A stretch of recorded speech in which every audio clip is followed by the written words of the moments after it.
ಟಿಪ್ಪು ಸುಲ್ತಾನ್ ರವರ ಶೌರ್ಯ, ಭಾರತ ರತ್ನ ಬಾಬಾ ಸಾಹೇಬ್ ಅಂಬೇಡ್ಕರ್ ಅವರ ಸಂವಿಧಾನ, ಈ ಎರಡೂ ಕೂಡ ನಮ್ಮ ಎದೆಯಲ್ಲಿ ಇರೋವರೆಗೂ ಕೂಡ ನಾವು ಯಾರಿಗೂ ಕೂಡ ತಲೆ ತಗ್ಗಿಸಬೇಕಾಗಿಲ್ಲ.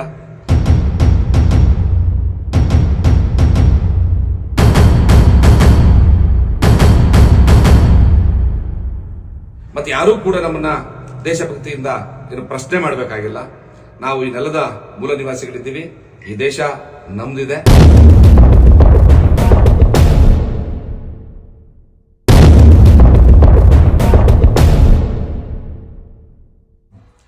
ಸ್ನೇಹಿತರೆ, ಎಲ್ರಿಗೂ ನಮಸ್ಕಾರ. ಜೈ ಭೀಮ್.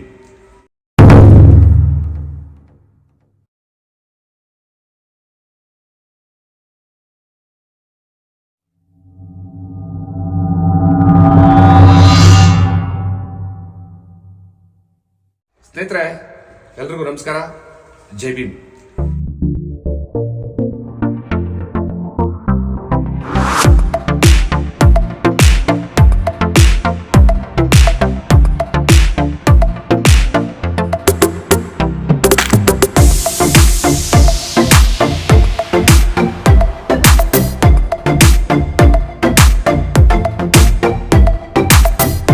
ತುಮಕೂರು ಜಿಲ್ಲೆ ಚಿಕ್ಕನಾಯಕನಹಳ್ಳಿ ತಾಲೂಕು ಹುಳಿಯಾರ್ ಹೋಬಳಿ ಅಲ್ಲಿ ನಡೆಯುವಂತಹ ಏನು ಈದ್ ಮಿಲಾದ್ ಕಾರ್ಯಕ್ರಮಕ್ಕೆ 12ನೇ ತಾರೀಕು ನಾನು ಕೂಡ ಬರ್ತಾ ಇದ್ದೀನಿ.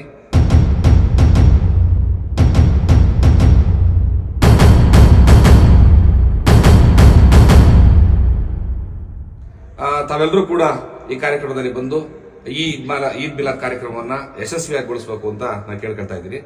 ಈ ಕಾರ್ಯಕ್ರಮ 12, 13, 14, 15 4 ದಿವಸ ಈ ಕಾರ್ಯಕ್ರಮ ನಡೀತಾ ಇರುತ್ತೆ. 4 ದಿವಸದ ಈ ಕಾರ್ಯಕ್ರಮದಲ್ಲಿ ನೀವೆಲ್ಲರೂ ಕೂಡ ಹೆಚ್ಚಾಗಿ ಭಾಗಿಯಾಗಿ ನಾನು 12ನೇ ತಾರೀಕು ಬರ್ತಾ ಇದ್ದೀನಿ. ಈ ಕಾರ್ಯಕ್ರಮಕ್ಕೆ ಬರೋರೆಲ್ರಿಗೂ ಒಂದು ಮಾತನ್ನು ಹೇಳಕ್ಕೆ ಇಷ್ಟಪಡ್ತೀನಿ. ಟಿಪ್ಪು ಸುಲ್ತಾನ್ ರವರ ಶೌರ್ಯ, ಭಾರತ ರತ್ನ ಬಾಬಾ ಸಾಹೇಬ್ ಅಂಬೇಡ್ಕರ್ ಅವರ ಸಂವಿಧಾನ, ಈ ಎರಡೂ ಕೂಡ ನಮ್ಮ ಎದೆಯಲ್ಲಿ ಇರೋವರೆಗೂ ಕೂಡ ನಾವು ಯಾರಿಗೂ ಕೂಡ ತಲೆ ತಗ್ಗಿಸಬೇಕಾಗಿಲ್ಲ. ಮತ್ತೆ ಯಾರೂ ಕೂಡ ನಮ್ಮನ್ನ ದೇಶಭಕ್ತಿಯಿಂದ ಏನು ಪ್ರಶ್ನೆ ಮಾಡಬೇಕಾಗಿಲ್ಲ. ನಾವು ಈ ನೆಲದ ಮೂಲ ನಿವಾಸಿಗಳಿದ್ದೀವಿ. ಈ ದೇಶ ನಮ್ದಿದೆ. ಈ ದೇಶವನ್ನು ರಕ್ಷಣೆ ಮಾಡೋದು ಕೂಡ ನಮ್ಮ ಕರ್ತವ್ಯ. ಅದಕ್ಕೋಸ್ಕರ ನಾವು ಟಿಪ್ಪು ಸುಲ್ತಾನ್, ಮೈಸೂರಿನ ಹುಲಿ ಟಿಪ್ಪು ಸುಲ್ತಾನ್ ರವರ ಆದರ್ಶ, ಶೌರ್ಯವನ್ನು ಕೂಡ ನಾವು ಮೈಗೂಡಿಸಿಕೊಂಡು ಬಾಬಾ ಸಾಹೇಬ್ ಅಂಬೇಡ್ಕರ್ ಅವರ ಸಂವಿಧಾನವನ್ನ ನಾವು ಅನುಸರಿಸ್ತಾ ಒಟ್ಟಾಗಿ ಬಾಳೋಣ. ಈದ್ ಮಿಲಾದ್ ಹಬ್ಬದ ಶುಭಾಶಯಗಳನ್ನ ನಿಮ್ಮೆಲ್ಲರಿಗೂ ಕೋರ್ತಾ ಇದ್ದೀನಿ. ನಾನು ಅವತ್ತು ಬರ್ತೀನಿ. ದಯಮಾಡಿ ನೀವು ಬನ್ನಿ. ನಮಸ್ಕಾರ. ಜೈ ಭೀಮ್.